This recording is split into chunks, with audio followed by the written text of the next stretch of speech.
Good morning, Beulah family. This is Gabe here, and I'm excited to come to you live doing a weekly devotional.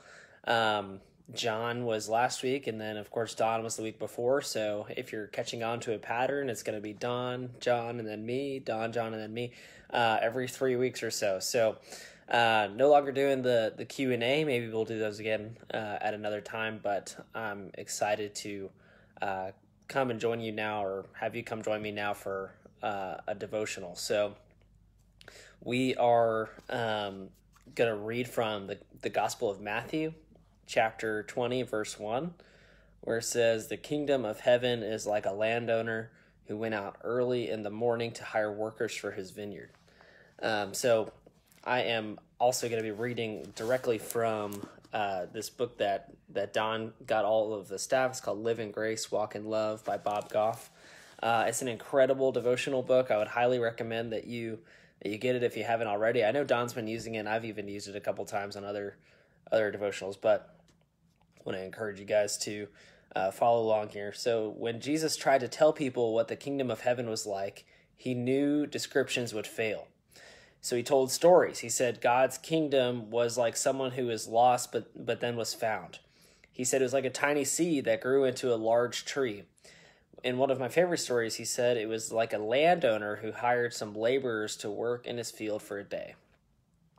The landowner went out around 9 o'clock in the morning looking for workers for his vineyard. He agreed to pay them $50 each for a full day of work. Then he did the same at noon and 3 and 5 o'clock. At the end of the day, the workers all lined up to get their wages, and the owner of the vineyard gave each one $50 regardless of when they started. When the workers who started in the morning saw the others receive the same amount, they started grumbling. I get it. I think I'd be a little miffled too, but I love the story because it reminds us grace doesn't keep track of when you punch the clock.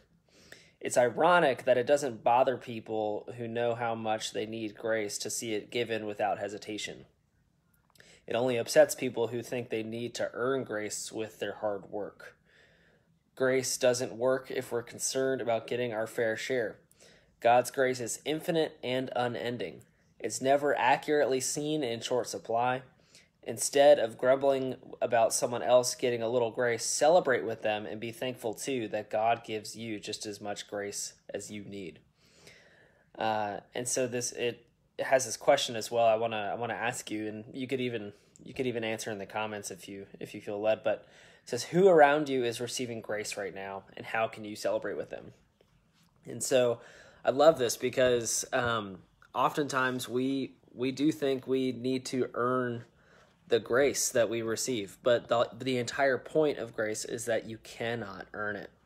That no matter how much wrong you've done, no matter what it is you've gone through, no matter about your past or anything, grace is unmerited. There's nothing that you can do to earn God's grace. And so just as this was shared in the parable from Matthew chapter 20, it doesn't matter like when you started, doesn't matter when you end, doesn't matter what you do, doesn't matter what you don't do. If you ask Jesus for forgiveness, if you ask Jesus to forgive you of your sins and to save you, he will do it. He will do that for you, and he will give you grace to follow him as we move forward in our lives. And so I want to encourage you all to remember that God's grace is not merited. It's not anything that you can earn. It's not about anything that you can do, but rather it's something that he gives us freely. He gives us grace freely, and he gives us grace unendingly too. And even the people around you, if you're seeing people around you and maybe you're wondering like, how come they get this, this special position, or how come they get this particular thing? And we have to remember that God's grace really is for everyone, and we can't judge how people receive God's grace. We can't judge how people, move forward in their lives with the Lord as well. So I want to encourage you guys to know that God's grace is completely free. It's for everybody. It's for you. It's for me, and it's for everyone around us. And so I also want to encourage you to consider how much grace are you giving yourself in this season. Think about that. Oftentimes we give as much grace to people around us as we give to ourselves, or as much as we think we have received, for that matter. So if I don't think I've received that much grace from God, then I'm not going to give that much grace to someone else. I would be a lot harder on people. I would be really a jerk to someone if I don't think that I've received grace from God. And so consider that too. If consider how much grace is it that you've received from God, and then think, how much grace can I give to someone else today? How much grace can I give to someone that I encounter? How much grace could I give to maybe a family member who's wronged you, or a friend who's wronged you, or just someone who you're maybe in a little bit of a rough relationship right now with.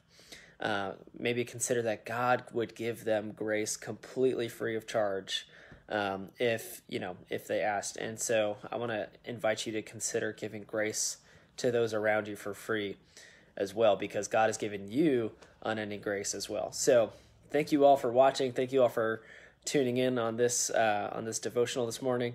Again, it'll be Pastor Don, Pastor John, and myself in kind of succession order.